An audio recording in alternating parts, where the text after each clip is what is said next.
Hi guys, Ryu here and welcome to our Game Asset Course 2.0 in which we're going to be designing this gun.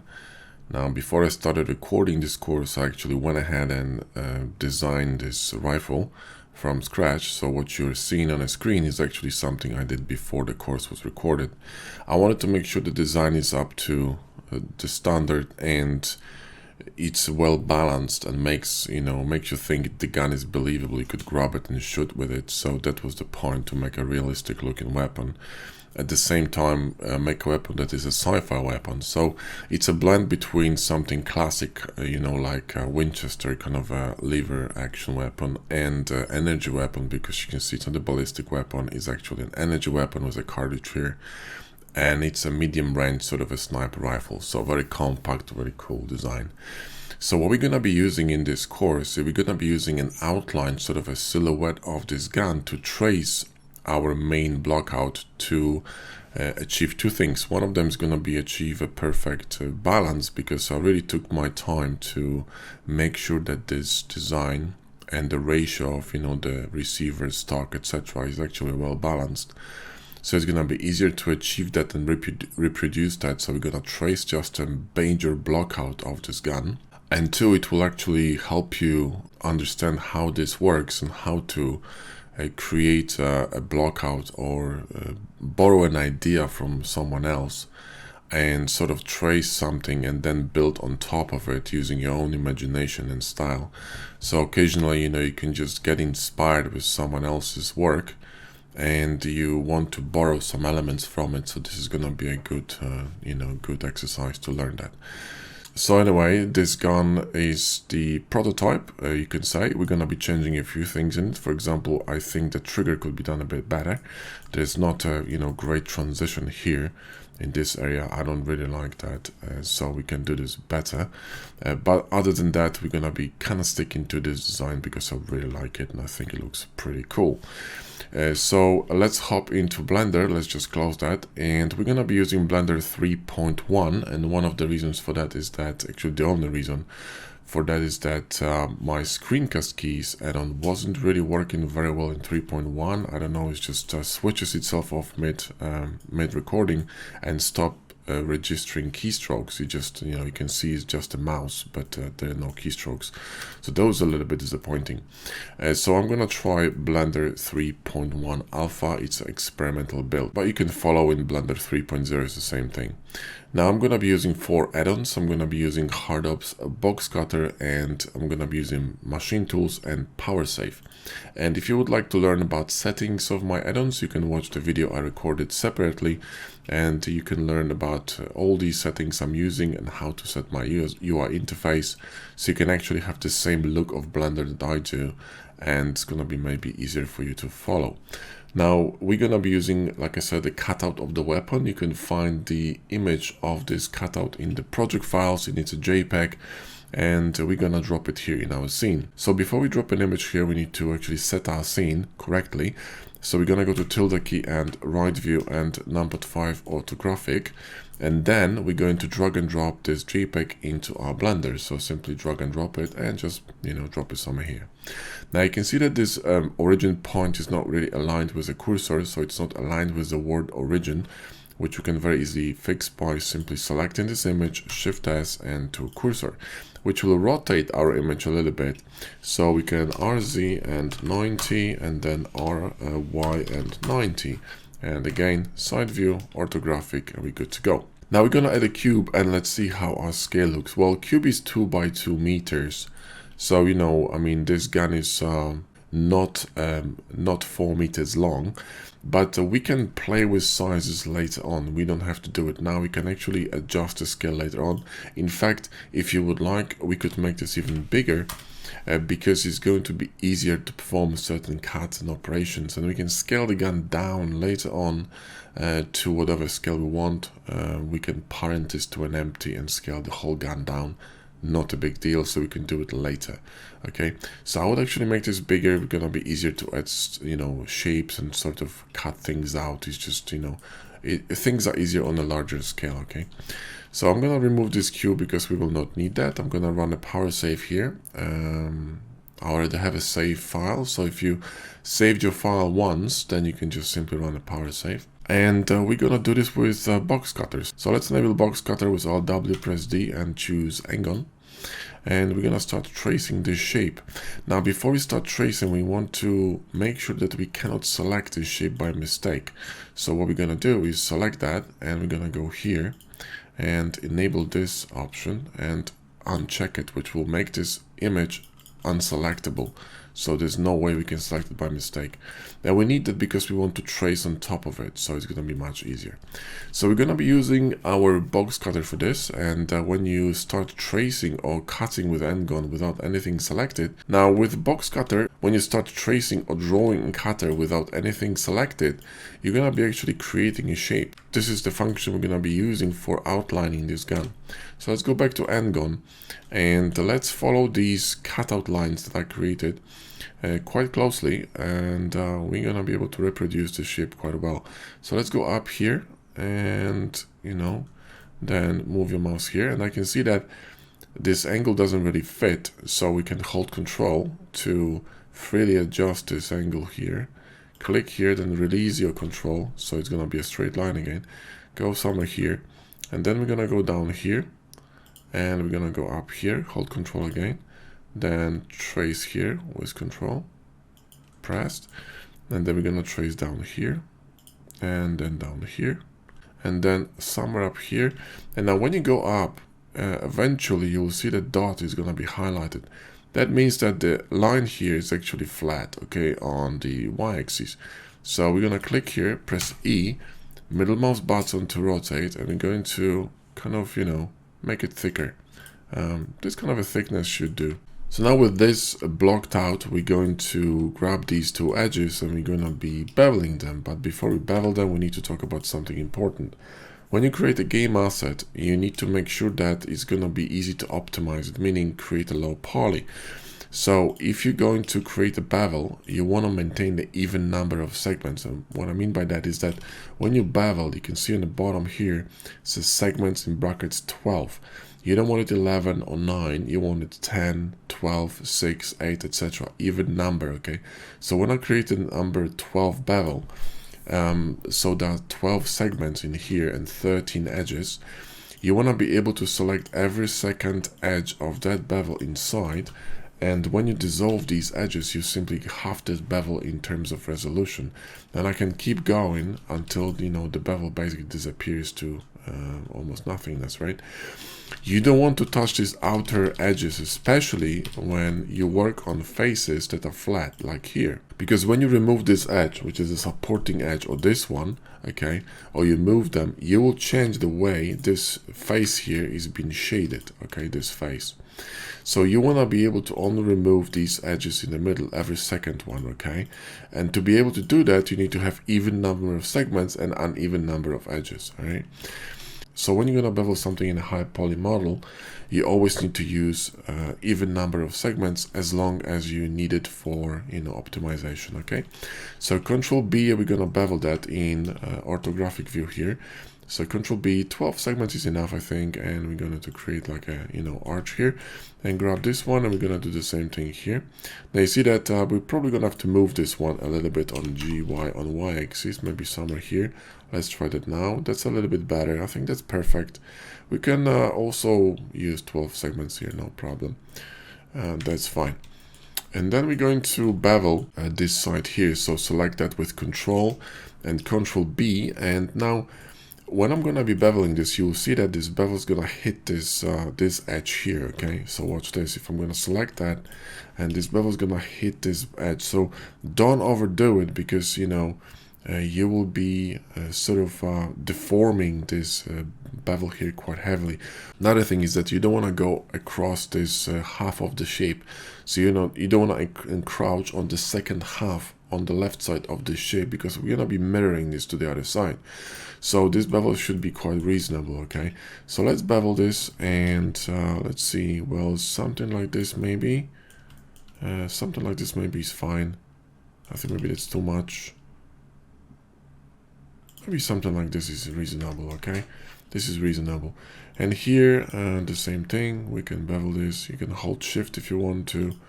And you know, this could be a little bit thicker, to be honest, but you know, that looks pretty cool to me. That looks pretty cool to me. And we're gonna add weighted normals, so Alt click on sharpen. And now here in this area we can fix that. There's a straight edge, you see that? So we can go to edit mode, we can add, for example, 2 loops here, and we can grab these 2, and we are in orthographic mode, which means we can move them freely, and they're going to move on the flat surface. So we're going to move them simply with G, and move one here, and that's okay.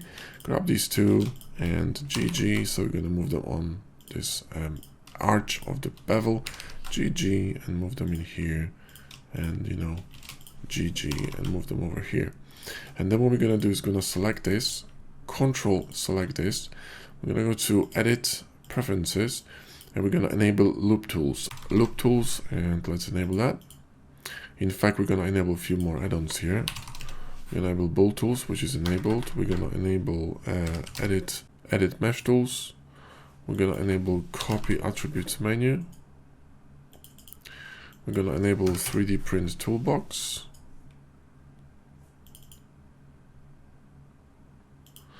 We're going to enable F2. And Node Wrangler for the future texturing. And save preferences. So now with this Loop Tools add-on enabled, I can right click here, and I want you to notice what's going to happen into these 2 verts. Right click, and we're going to go to Relax on Loop Tools. Boom, you see that vert moved a little bit to the top. It kind of relaxed this arch and made it more rounded. So now if you're going to look here, it looks, you know, it looks basically perfect. So this is exactly what I wanted. Now we're going to save that with Power Save, okay, and we're going to continue here with this shape. So let's keep going.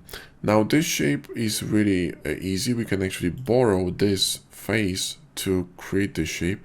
So we're gonna go to Edit Mode, select the face, Q, and Control click on Curve Extract, which will basically rip this face off of the mesh. Okay, so this face now is ripped off. We're gonna move this origin point back to the face, so Shift S, and we're gonna move it to geometry, and we're gonna go to Edit Mode and select this edge on the top, and we're gonna extrude it all the way here, right? And then we're gonna extrude it down, so E and go down, and E and go down here, and E, and you know, extrude it all the way up here.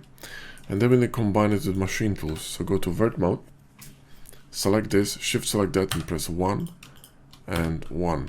And then we're gonna click here with Alt on one of these verts and press F, Alt click and F, and we get a stock. So with this shape traced, what we're gonna do is press Alt Z to be able to see through the shape. And with the box cutter, we're going to trace that here, hold Control, here, and then release Control, and here, here, and here. Press Tab, and now we can actually adjust these points a little bit. Move them somewhere here. There we go. And these 2, we can move them a little bit. Hold Control further away. There we go. And then we can just press E and simply cut it through, and Shift click to shift it to live, and see if you need to adjust anything. I think it's okay. So Shift 2 and remove it to cutters, and Alt Z. How we're looking really good. Now this shape on the bottom is really easy, guys, so we can borrow it as well, but before we do that, we can actually mirror this shape across itself. So here we can actually symmetrize this shape across itself. So Alt X, press D for mirror options, and click on symmetry and symmetrize to the other side. So and then we're going to be perfectly symmetrized. We don't need this edge in the middle, so Alt click and dissolve edge, and you know, everything is great. Now we can grab this shape on the bottom, so grab this face, and we can actually extract it. So Q, and we can Control click on Curve Extract, then Shift S and to Geometry, then go to Face Mode and simply extrude it with E, and then press G and move it all the way here. Zoom in, and we're going to G that, so move it closely so it kind of follows really closely this shape. Cool. Awesome. And then actually we can move it a bit further away, somewhere here, and then we can cut it with N-gon. So we can start somewhere here to align it, and we can just chop it off. All right, cool. And now Alt-Z, and let's keep on slicing. So this shape here is really easy. You're just gonna slice it like that, hold Control again. So it's one. And this shape is also easy. So we're just gonna simply cut it here. Select the shape and cut it. Hold Control and slice. And here too. And slice. Alt-Z. Perfect. Cool. Now this top here is gonna be really easy because we're gonna be using again the same shape here. So let's go to face mode. Click this. Control click here, and then Q and Control click on Curve Extract. Select this bit, Shift S into Geometry, and then just go to face mode, click on that, and we're gonna extrude it E, Y, and all the way here. And then we're gonna grab these, right? And simply E, Z, and extrude it up here to this white line, you see. And then grab this, select this one, go to vert mode, select this vert with Shift, Alt A, and bottom. This is a align tool with machine tools, really handy. Now we don't need all these edges, so press F, and here press F, and we're simply gonna symmetrize it to the other side with hard ops. Go to edge, select that edge with Alt X, dissolve. And we're good to go. Now Alt-Z, and we're gonna have to do some cutting. So select this shape, this one, and we're gonna run an N-gon here. That's the one, you know, priority number 1. That's gonna be our screen, and then we need to create this cutout here in the front. So we need to run a cut from here. Let's just select this shape again and run a cut here, like this, and down here. And in fact, I would start a little bit further away here to be able to fit the bevel in, because we're gonna have to bevel that. So kind of like that here, and like this, and then press B for bevel. And if you move your mouse, you can bevel this. If you're gonna go to chamfer, just go back again to the left and bevel. And we're gonna create, I don't know how many segments, I would say 10 is maybe reasonable, and cut it. And then we're gonna recover this cutter, so F scroll, and we're gonna move it a little bit down here. So click and G and just move it here so it aligns with this, you know, this white line. And here in the front, you know, we can cut it too. So we can slice it like this, press X and slash it. So we got 2 pieces here, okay? Alt-Z and go back. And now we need to create a trigger. So again, select this one, Alt-Z, and we're going to cut this first here. So we're gonna make this cutout. All right, so slash, okay, and then we're gonna make this trigger using a cube. So add a cube, and we can actually Alt-Z so we can see that. Move this cube here. We need to be very precise, guys. Okay, we need to be really precise here in the corner. So make sure you zoom in closely and are very precise with this. Cool. And then we're going to move this face in, all right, and this face up, so it aligns here, GZ, like that. Cool.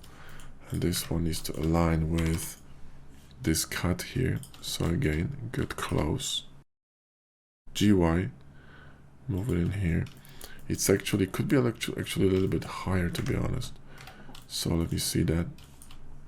Yeah, we could align this a little bit better. So this would do. And here, GY, and move it a bit to the corner. There we go. And then we can grab this edge here and GY, and, you know, move it all the way here until it meets. So GY and keep moving until you're gonna meet that you know, match that angle here. And then we're simply going to Alt Z that, and we're going to cut it. So we're gonna use this actual corner of the weapon here. So, you know, cut it somewhere here, right? And slash it. And then let's select the shape, have a scroll, click and GY and move it in here so the corner matches, and Shift 2. Perfect. Now the middle cutout is really easy. So select the shape and simply do it with an end gun. And we're not gonna be beveling this, we're gonna bevel this later. So we're just gonna simply cut it, hold Control here and slice it, and Alt Z, and that's our block out. So more or less we're done, guys. Now we need the barrels. Okay, so the barrels are really easy. We're gonna do them with the cube. So just select the cube, scale it down, and, you know, move it somewhere here and scale it up a bit. There you go. Select this part here, the face, and simply GY and move it in. Now the barrel from the front, and don't worry about the alignment, we're gonna fix it later. The barrel from the front is actually interesting. It's a little bit narrower. We're going to Control A to apply scale. Go to Edge Mode, select these two, Control B, then we're gonna scroll down to create a chamfer, right? And then we're going to grab this bit here on the top, the face, and SX and scale it in. That's actually the shape of the barrel. It's kind of like a cool highlight here in the bottom. Actually, this one is rotated. So here is Shift D and Z and drop it down. And this one is smaller. So we're going to make this smaller, right? A bit smaller, right? Just a little bit smaller, and move it somewhere here. And this one is rotated. So RY 180, okay? So they're kind of facing one another. And select them both, and we're gonna cut them here because they're too long, okay? And this will be our block out, and the scope we're gonna be doing at the end after the gun is done.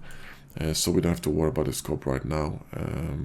All we need to do is just fix the proportions and, you know, fix this geometry, but we can do it in the next video. So this will be our block out, a very initial block out. You see that we following the shape very nicely. We can actually turn it off in render because it's important, and we can turn the visibility off right now, and if we need it for the future we can always bring it back in, but I don't think we're going to be using that anymore. You know, I think we're good, so we can just simply hide it, and we can rename it, call it JPEG preview. Okay, cool. So that's that. So let's save that, and we're gonna continue in the next video. Thanks for watching, and I'll see you soon.